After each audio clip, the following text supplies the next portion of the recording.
শ্রী শ্রী রামকৃষ্ণ উপদেশ স্বামী ব্রহ্মানন্দ সংকলিত উদ্বোধন কার্যালয় থেকে প্রকাশিত।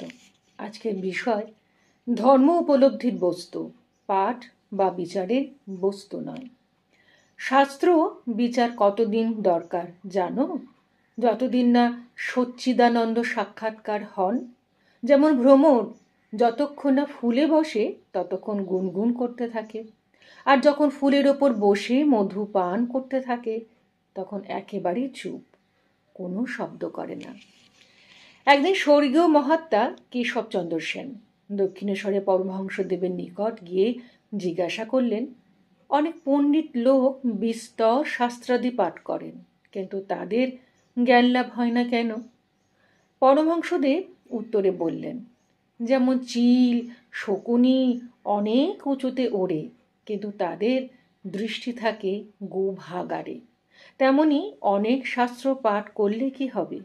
তাদের মন সর্বদা কাম কাঞ্চনে আসক্ত থাকার দরুন জ্ঞান লাভ করতে পারে না।